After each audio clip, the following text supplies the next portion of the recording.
Hello, I'm Tucker, and this is my partner Kris, and we're going to talk about Proposition 37.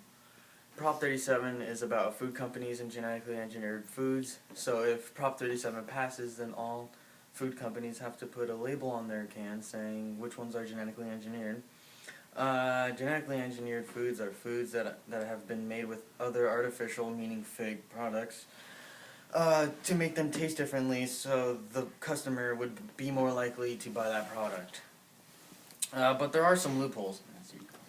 Okay, so even though Prop 37 is all about fake foods, not all genetically engineered foods will actually be labeled as genetically engineered. The only foods that would be exempt from being labeled would be the foods restaurants bring you.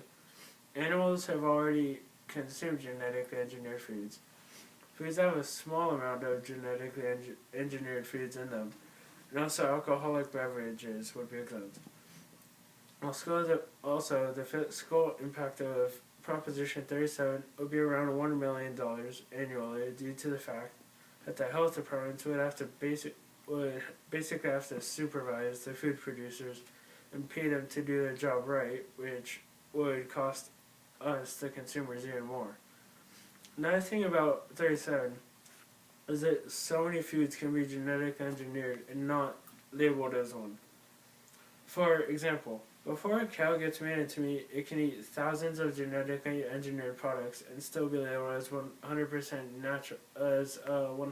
natural food product.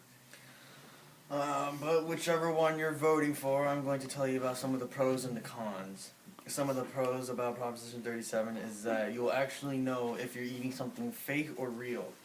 And also, when the buyers go to buy their food, it'll be a lot more straightforward to them. Also, some people can actually be allergic to genetically engineered products. So if you just so happen to be allergic to one of those products, I think you'd like to know that.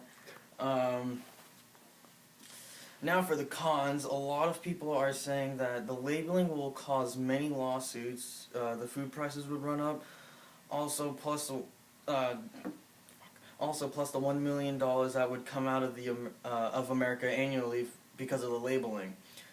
A lot of things are being exempt from labeling, such as restaurant foods and alcoholic beverages, like we said before. Yeah. And lastly, they're afraid that the new law would not be enforced hard enough. They're also saying that the companies aren't the ones who.